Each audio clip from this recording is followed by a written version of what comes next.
Assalamualaikum warahmatullahi wabarakatuh. Saya atas nama Dorcas Dengewalu, NIM 2102020010 dari Prodi Manajemen semester 5. Di sini saya akan menjelaskan hasil kerja saya, yaitu materi yang berjudul Ruang Lingkup Manajemen Keuangan Internasional.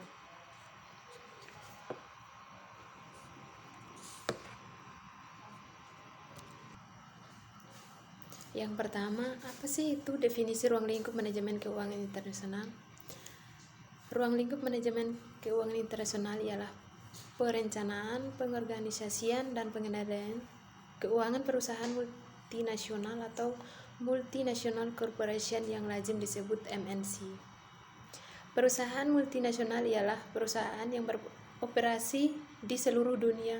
Mereka adalah perusahaan-perusahaan besar yang dimiliki oleh kaum kapitalis global yang pusatnya di Kanada.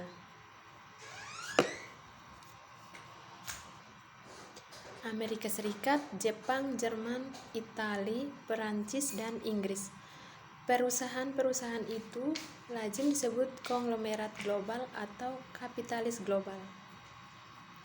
Mereka tidak mengenal negara, bangsa, tanah air dalam mengembangkan kapitalnya. Perusahaan-perusahaan tersebut menguasai ekonomi dunia dan menguasai ekonomi negara-negara sedang berkembang di Afrika,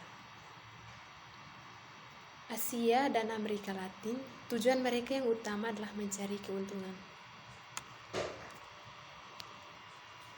Berikut ada beberapa definisi ruang lingkup dalam manajemen keuangan internasional, yaitu yang pertama, perencanaan. Perencanaan adalah suatu proses. Perencanaan merupakan rangkaian urutan rasional di dalam penyusunan rencana. Proses mempunyai sifat-sifat sebagai berikut. Yang pertama,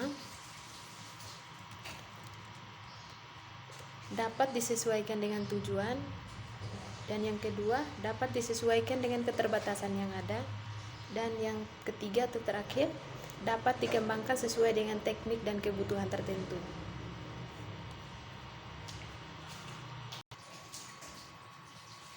Pengorganisasian, yaitu manajemen organisasi, suatu perencanaan pada suatu perkumpulan untuk mencapai tujuannya.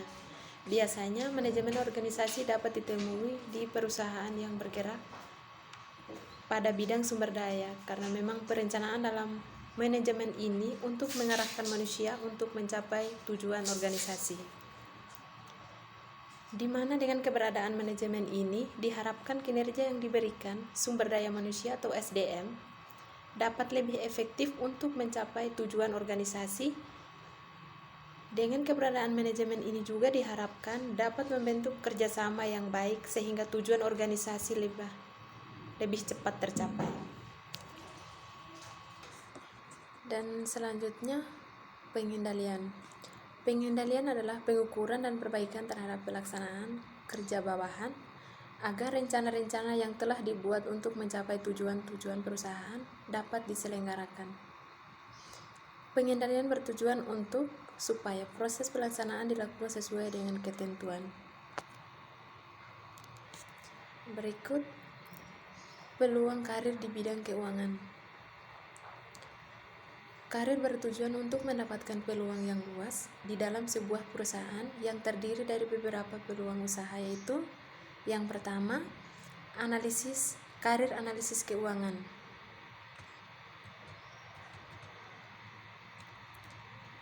Analisis keuangan adalah salah satu peran kunci dalam industri keuangan.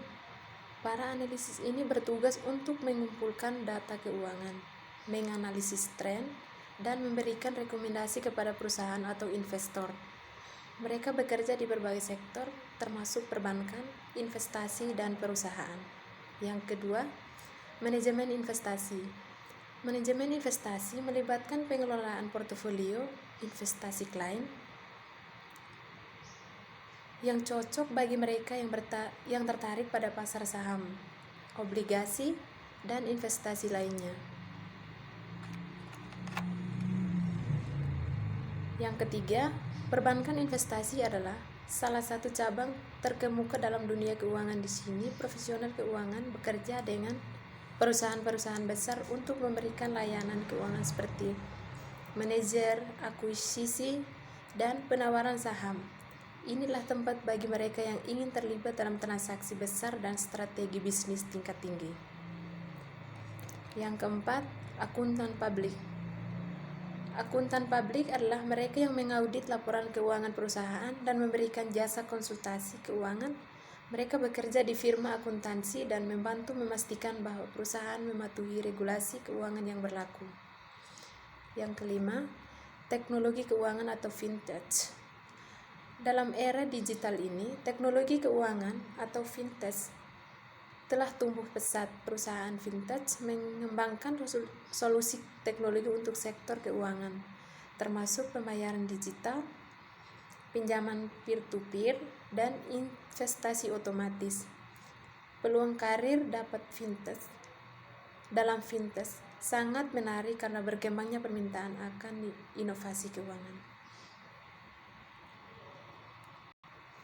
Yang keenam, konsultan keuangan.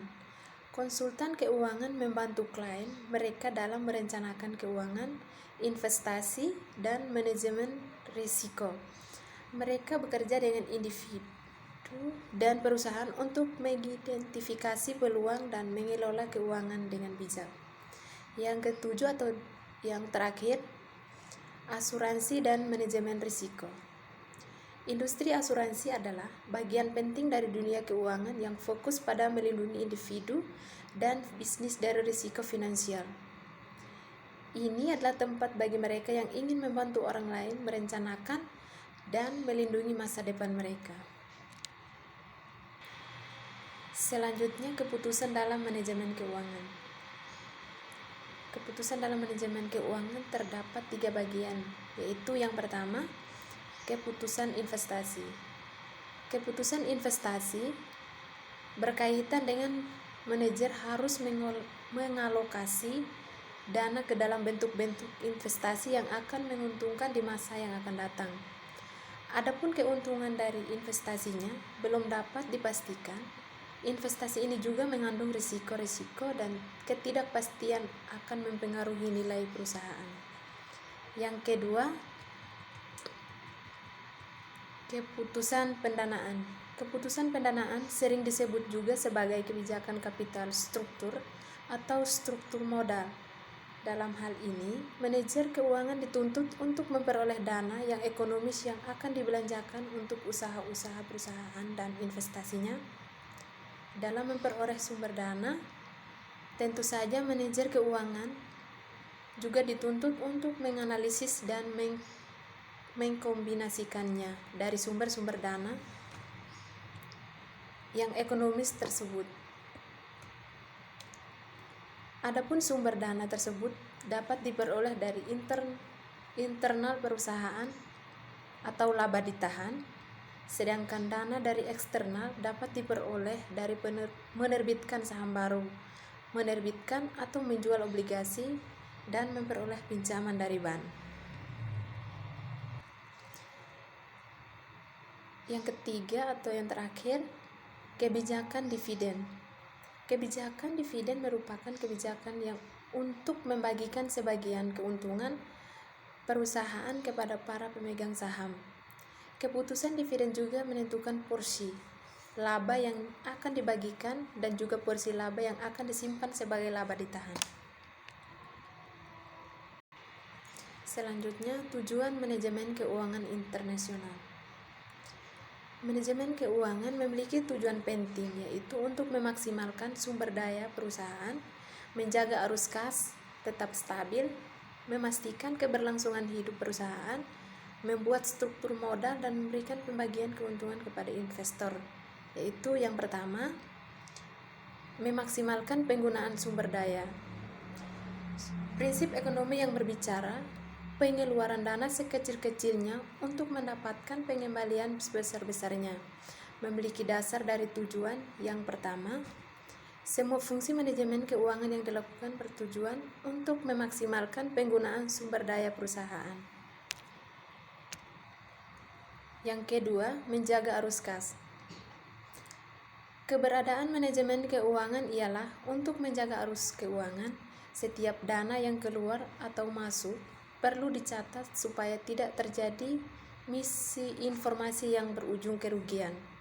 Semua persetujuan yang ketat dilakukan demi menjaga kestabilan keuangan perusahaan. Yang ketiga, membuat struktur modal. Tujuan dari fungsi perencanaan manajemen keuangan ialah memastikan ketersediaan modal perusahaan. Pasti ada waktu-waktu di mana perusahaan membutuhkan modal untuk melakukan pengembangan.